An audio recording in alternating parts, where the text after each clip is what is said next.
Association of Firefighters. On behalf of the 360,000 IAFF members across the United States and Canada, we want to ensure that the families of those people that lost their lives last night know that our thoughts and prayers are with them. Last night was not only a tragedy in the city of Fall River, it was also a travesty for the people who were in that building last night.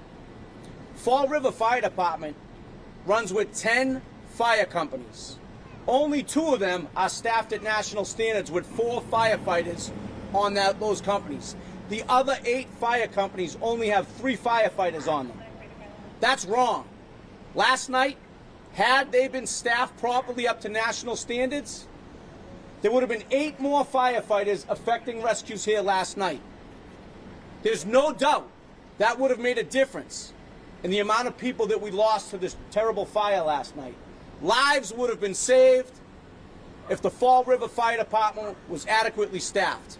To put that in perspective, Fall River's sister city, New Bedford, has 4 firefighters on every truck, but they only have 9 companies.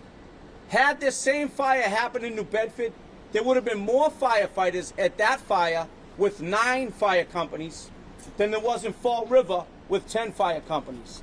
Thank God for the heroic efforts of the Fall River firefighters who saved dozens of lives last night, and some of whom came in off duty that didn't have adequate equipment, didn't have breathing apparatus, didn't have personal protective equipment, yet put their lives at risk, kicked doors in, rescued people.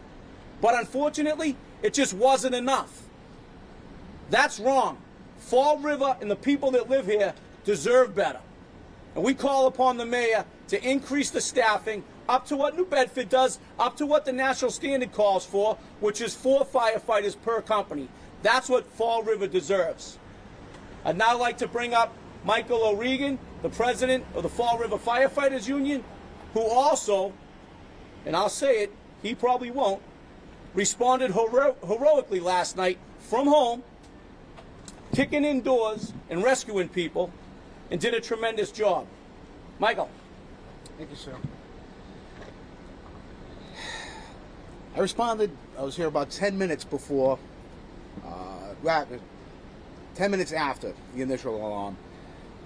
What I saw when I came here last night was something short of miraculous. I can't say enough good things about what my firefighters did and how they reacted and the lives that they saved. We did the best we could with what we had, and what we had was not enough.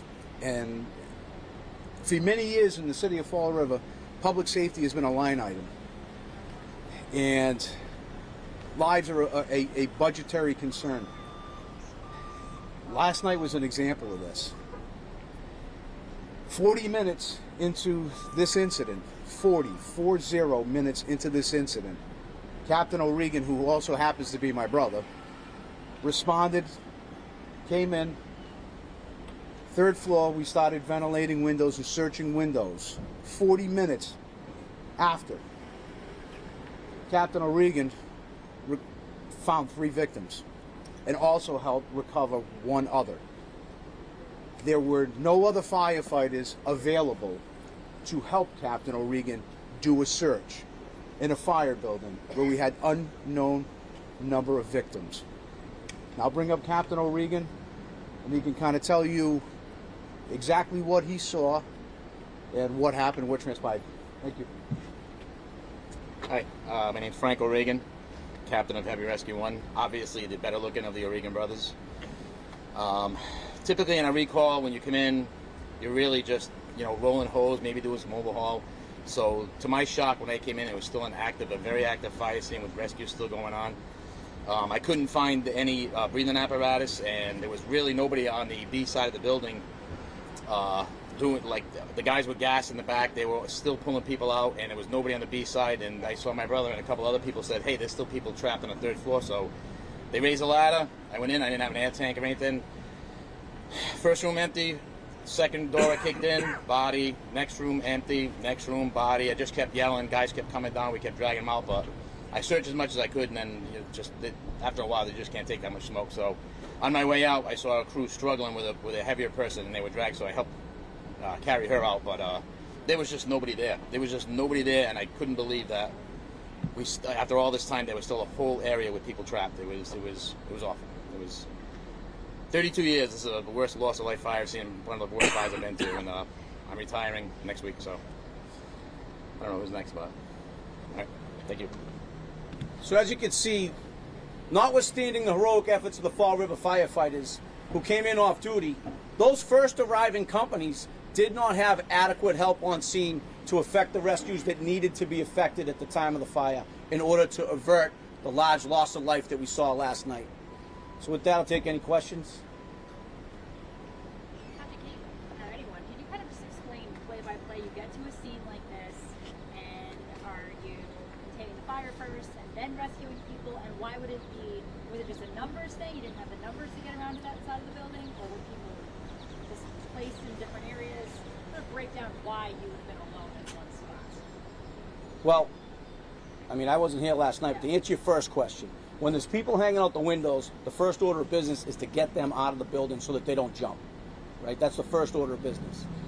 When you don't have adequate staffing, that takes away from the fire suppression efforts, which is to run a hose line and try to get water on the fire. So that's what we had here last night. A lot of our efforts went into effecting rescues. More and more people were at the windows. Effecting a rescue over a ground ladder is very labor intensive and risky. So last night, you know, what we saw was the need exceeded the amount of resources that we had, the amount of manpower that we had on scene. That's why people came in off duty and tried to help. That's why, you know, the firefighters that were here were exhausted by their own admission, and fair enough, this is a very labor-intensive job. We have, you know, about 70 people that live in that building. That's about 70 apartments that have to be searched under heavy smoke conditions, in some cases heavy fire conditions. So it was a very difficult search and rescue. And, you know, as Captain O'Regan mentioned, he came in off duty, so when he got there, he was by himself as other rescues were being infected, and those victims were being brought out to be transported to the hospital. Was it just the poor staffing, or was it anything with this building in particular? There are other contributing factors that I'm sure that the fire chief will address in due time. One obvious one was the fact that the city of Fall River doesn't maintain adequate staffing levels, like, for instance, the city of New Bedford right next door. Is there a call for mutual aid? Did other cities come and help out? I turn that over to...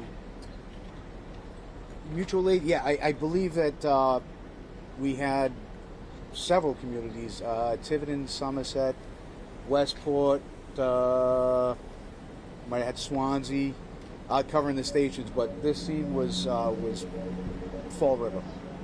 But we did have a lot of mutual aid ambulances, and I will say this, a big thank you to the staff at St. Anne's Hospital who shuttled patients directly from the scene, directly to the hospital in wheelchairs, along with the EMS division of the fire department and the police officers as well.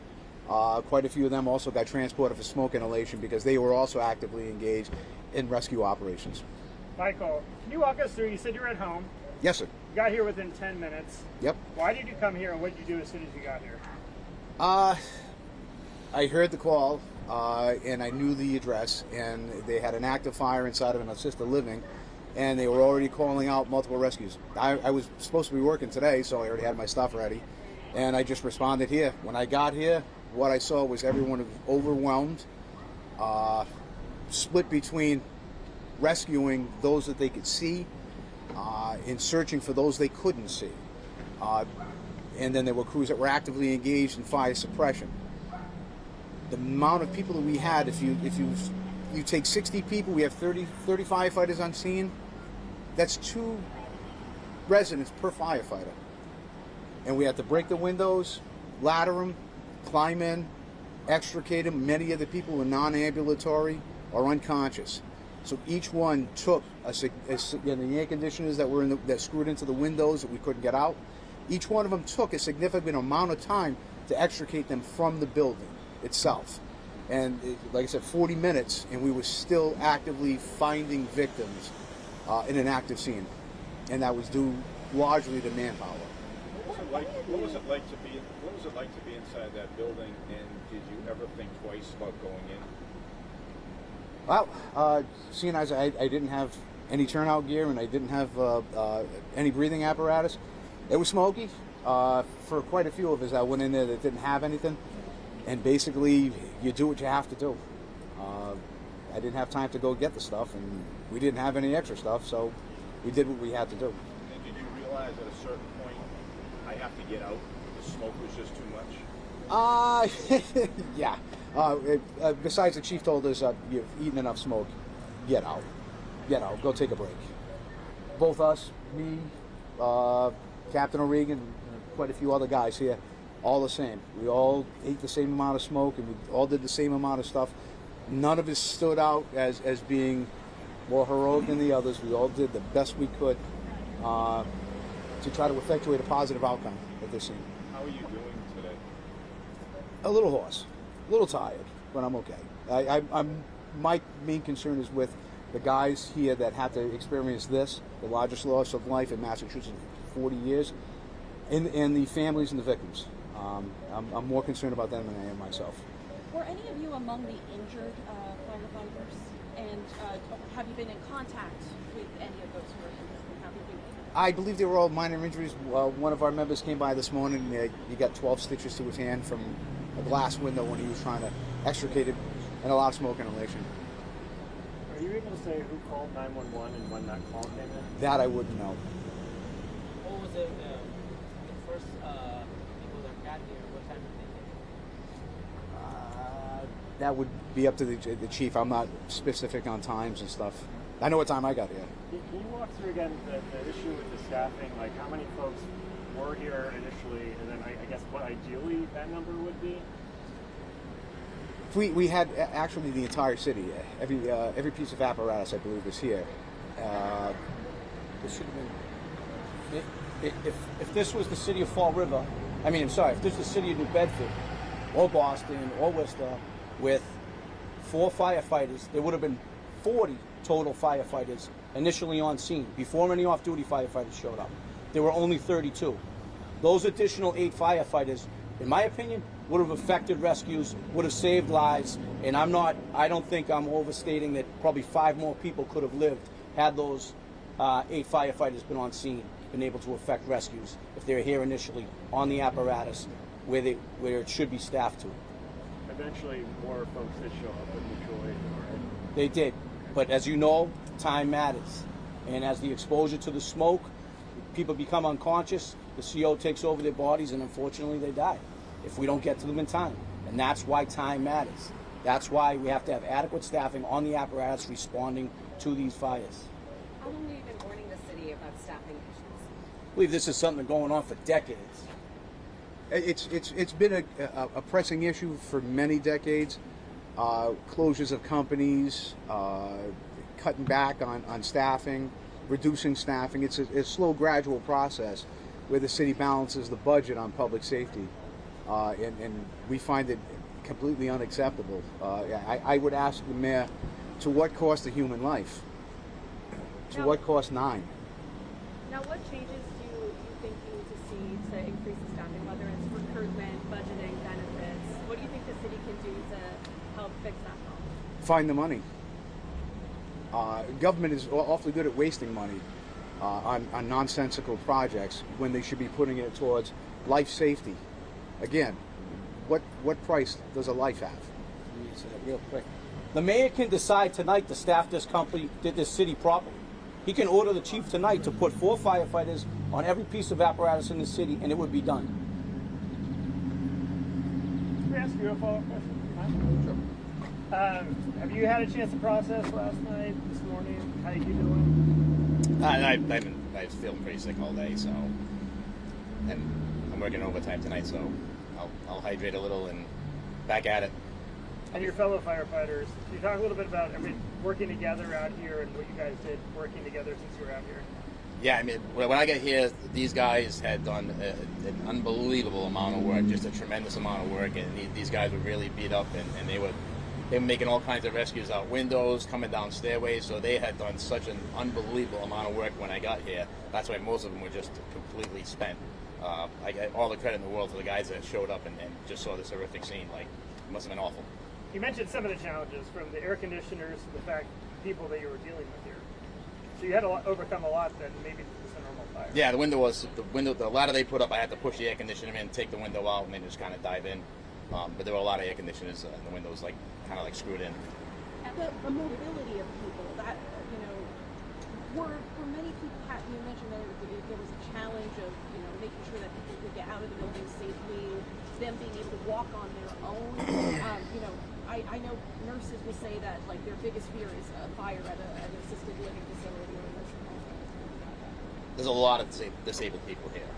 By the time I showed up, anybody that was able-bodied that was already out. The people that I came across in the apartments were on the floor, completely covered with soot and unconscious.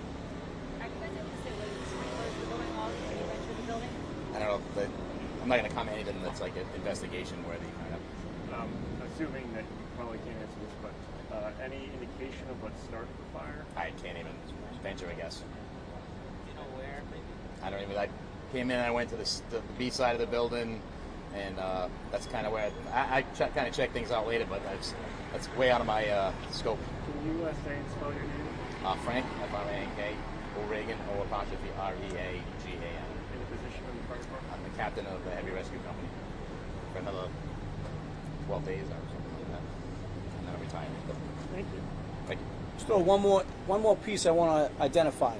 The National Institute of Standards and Technology studied staffing of fire companies, and they showed that the difference between staffing a fire company with 3 firefighters versus 4 firefighters was a difference of 25% in efficiency of achieving the task they were assigned. So that's a reduction in time, that's a reduction in ability to rescue people, and that's what we saw here last night. That's why we want this problem in Fall River fixed by the mayor. We've seen a lot of community outpour today in terms of clothing drives, food drives, things like that. Is there anything that the community can do to help all of you, whether it's, advocating for that staffing? Yeah, I would say call the mayor and tell him to staff the city properly, and say a prayer for those people that died last night. Thank you. Thank you.